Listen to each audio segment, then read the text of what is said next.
KC15's Craig Fouhy. How you doing today, Fouhy? What's going on? You feeling better there, Coach? You know what? We're back at it, aren't we? It's a Monday. The sun came up this morning. Yes, it did. It is 90 degrees. So did your voice. So did your voice, Coach. It's coming back. This is the best I got after a week of laryngitis. So, yeah, this is it. Man, well, we pray for Minucci to get it, but never happens. So it just doesn't happen. All right, awesome. Let's do it. Fact or Fouhy? Question number one. Again, you heard the big voice guy, Bob. It's questions are written by Minucci. Thank you. Fact or Fouhy? The Arizona Cardinals or Phoenix Cardinals had their worst game ever since they arrived to Phoenix in 1988. Fact or Fouhy?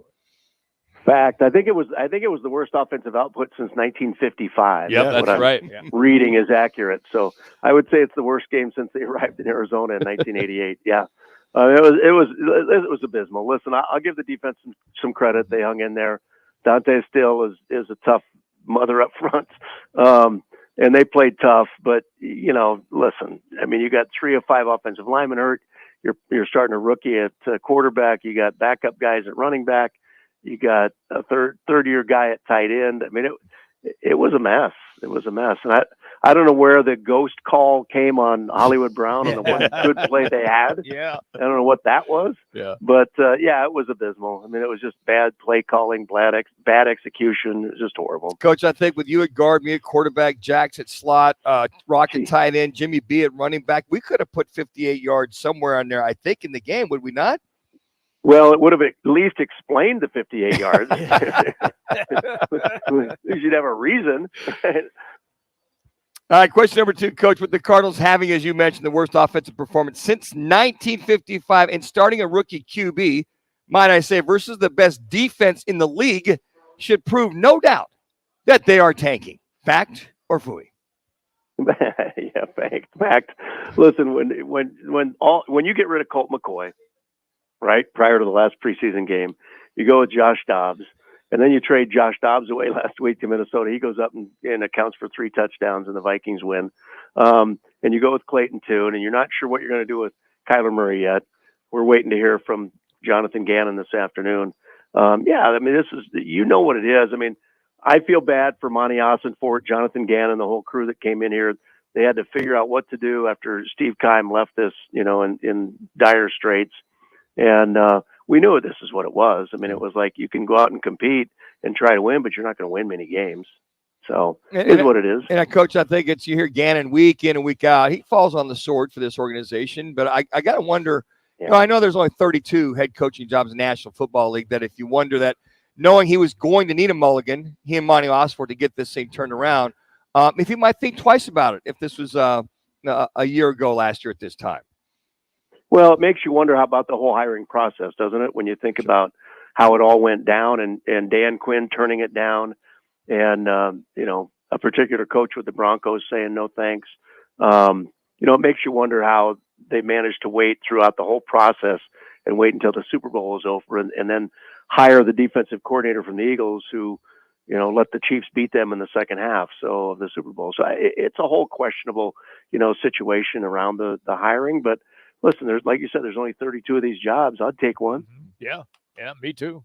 I wouldn't have to work with Rock and Minucci then. That'd be coaching. Coach, a quick reminder again, everybody, that it is Minucci who writes the questions. Don't forget it either. Kyler Murray will not bring any relief to this woeful team and should sit the rest of the season to make sure he's healthy when he is traded. Fact or Fouhy? Well, it depends on what perspective you're looking at that question from. If you're Kyler Murray's camp, yes, fact. If you're the Cardinals, I would say Fouhy on that because you got to get him out there and see if he can do anything. Is Kyler Murray going to be a game changer? No. Listen, this team is woeful. Their offensive line is banged up, hurt. 3 of 5 starters out. DJ Humphrey's trying to fight through an injury yesterday. Obviously, it didn't work real well for him. Running back James Conner on IR, Zach Ertz on IR. Conner may be coming off this week. We'll see how that goes. But this team is far from a complete team, and Kyler's going to get out there and run for his life. I don't know that that's a a recipe for success either. So if I was in Kyler's camp, I'd say, no, I don't want to come back and play. Let me just hold out here for another few weeks, and then let's get into 2024. But if I'm the Cardinals, I think I want to get him out there and see if he's ready to go. Yeah, we may hear, I want to be traded. Imagine if that comes You're right. out. Could hear that too. It could. Yeah. All right, let's switch to the Suns. I know a lot of Suns fans are freaking out, which they just need to hit the pause button. They're going to be all right. But without Beal and Booker out, KD and Eric Gordon will have to carry the load for the Suns moving forward. Fact or Fouhy? These are tough questions. I'm going to say fact. I'm going to say fact to that. The rotation guys have to step up, obviously. And, listen, Booker's hurt all the time. Beal's hurt. Just wait. Kevin Durant will be hurt some point this season, maybe a couple, 3 times. This is just the way the basketball game is today. It's the NBA in 2023, right? Guys don't play a full 82 games. And I know the league wants them to play at least 65 to be eligible for awards. They've got the in-season tournament starting this week. So, it's getting exciting, isn't it? 7 games in. Yeah. Hey, I watched a couple games, Coach. Yeah, I watched a couple of those NBA games. They played hard. The season. I mean, we're still in November. It's like I'm not even really thinking basketball until we get through college football, get into the NFL playoffs, right? And it's like, oh yeah, basketball's going here, hockey's going. The overlap is tough for everybody. But I think we just be patient, see what happens here in the long run, see how Frank Vogel's able to pull his team together. Give it some time, 7 games in, no panic button yet. All right, Coach, last question. Speaking of being patient, ASU's 53-3 loss. The 13th ranked Utah proved this team does not have the depth and talent for now to compete with top-tier programs. Fact or Fouhy? Did we need Saturday as proof? No. Well, Washington, you saw them. They could have won that game. They've hung tough a couple. But I mean, did they just run out of gas, bodies, all the above in that Saturday game? Yeah. Well, yeah. I mean, when your quarterback gets hurt on the 3rd play of the game, right, and you travel with 5 offensive linemen healthy, you put Jacob Conover in there. You've got Cameron Scadaboo as your backup quarterback at that point. I mean, what are you going to do? It was an abysmal output. It was what we expected. I expected of the Sun Devils this year.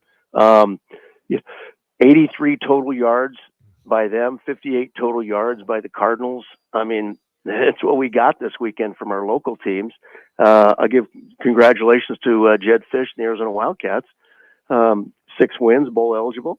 But, yeah, I mean, Kenny's doing what Kenny can. And the trouble is you go back to the transfer portal, right? There's a reason guys are in the transfer portal, right? So if you're going to get guys out of the transfer portal, you better make sure they're starters, right? Because just because they're in the transfer portal means they're probably not playing at their current school for a reason. So there's either someone way better than them or they're just not capable. And so we see guys all the time transfer to somewhere else and they're still not playing. And so you got to be careful about the transfer portal. I still think you build a team through freshmen and through high school ranks and bring them up through the program. But we'll see how it goes. I mean, we knew it was going to be a tough turn, and it is proving to be just that. Fouhy, have a good week, buddy. Thanks for coming on. Appreciate Thanks, fellas. Always a joy. You got it. Craig Fouhy, check him out, ABC 15 every night. Always nice stuff to join us for Factor Fouhy, and he has for the last 5-6 years, so we appreciate that. Hey, you want to win a big screen TV to watch Craig Fouhy? Well, we're giving away 5 of them. Just text PEACE to 59925. That's PEACE to 59925. Standard message and data rates apply. And we'll be live at the Tempe location this week. And we are always excited to start your Thursday and the football weekend off.